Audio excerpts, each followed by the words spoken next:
రాష్ట్రాన్ని ఆర్థికంగా చాలా అప్పులున్నాయి, అంతకంటే ఎక్కువ రెట్టింపు పెంచడం చెప్తా ఉన్నారు అధ్యక్ష.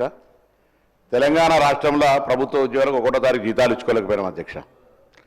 చాలా 40,000 కోట్ల రూపాయలకు సంబంధించినటువంటి అప్పులు ఉన్నాయి అధ్యక్ష.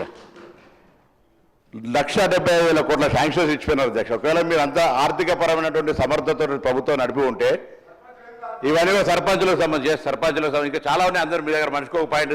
నేను ఎందుకంటే నేను ఇప్పుడే చెప్తాను అన్నతో 2005లో మార్కెట్ చైర్మన్ అయ్యేదాకా వెనుకబడ్డ కరీంనగర్ అంటే మార్మూల్లో ప్రభుత్వ స్కూల్లో చదువుకొని పైసకు పైసా మిచ్చి అంటే రూపాయికి రూపాయి ఉడితే ఆ లెక్క కూడా తెలియకపోతుంది. కాబట్టి ఆర్థికంగా ఇవాళ మీరు చెప్తున్న లెక్కలకు సంబంధించి చాలా మందికి ఆర్థిక పరమైన అంశాల అటువంటి ఒక అవగాహన నాకే లేదనుకున్నప్పుడు ఇంకా వేరే జనరల్ ఇప్పుడు నేర్చుకుంటున్నాం కావచ్చు. కానీ నేనే అడుగుతున్నాం అంటే మనం ఫైనాన్షియల్ ఇంత మీరు చూపెడుతున్న లెక్కల ప్రకారంగా వివిధ కోడింగ్ పత్రికలు లేదా ఇతరాతర రిపోర్ట్స్ ప్రకారంగా చెప్తున్న దాని ప్రకారంగా క్షేత్రస్థాయిలో కనబడుతున్న దానికి తేడా కనబడుతోంది. కాబట్టి దయచేసి మనం అప్పులు తెచ్చుకోవడం ద్వారానే మనం అభివృద్ధిలోకి వచ్చినామని అనుకుని సమర్థించుకుంటే ఈరోజు రాష్ట్రంలో జరుగుతున్నటువంటి వాస్తవ పరిస్థితికి సంబంధించి మనం ఎన్ని రకాల కార్యక్రమాలను ఎంత ప్రభుత్వ ఉద్యోగాలకు సంబంధించో ప్రభుత్వ సంపదను పెంచుకోవడానికి కొరకో లేకపోతే ఇంకొక రకంగా ఉపయోగించుకున్నటువంటి అంశానికి సంబంధించో ఇవాళ మీరు జాగాలు పెరుగుతానంటున్నారు అధ్యక్ష. 2004లో నేను పోటీ చేసినప్పుడు మానకోట దగ్గర ఉన్న జాగా అమ్ముకుంటే 2,80,000 అయింది అధ్యక్ష. రాజశేఖర్ గారు ప్రభుత్వం వచ్చిన తర్వాత మళ్ళీ అమ్ముకుంటే ఇలా 4 కోట్లు అయిపోయింది అధ్యక్ష 2009 లోపలనే. సో ఆ విధంగా జాగాల రేట్లకు సంబంధించి పెరుగుదల అనేటువంటిది నిరంతర ప్రక్రియ లేదా అభివృద్ధి.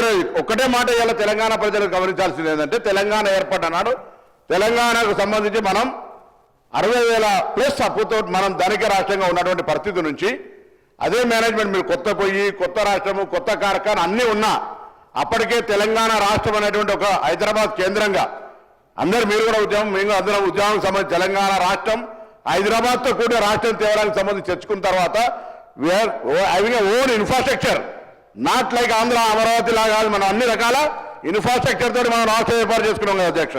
కాబట్టి మనకు సంబంధించిన విషయాల మనకు పొయ్యి గంటే వంట గిన్నె తెచ్చుకునే అవసరం లేకుండే సరి విధంగా రెడీగా సెక్రటరీ చేయాలి. మీరు మాకు కట్టించిన సెక్రటరీతో మీరు చెప్తున్నటువంటి అదేం కార్లు అన్న ల్యాండ్ క్రూజర్ కార్లు కానీ విరుగుతుండొచ్చు. కానీ నేనేమంటున్నా ఆనాడు కూడా ఇట్లనే ప్రభుత్వం సమకూర్చిన ఇన్ఫ్రాస్ట్రక్చర్ కూడా ఉన్నది కదా.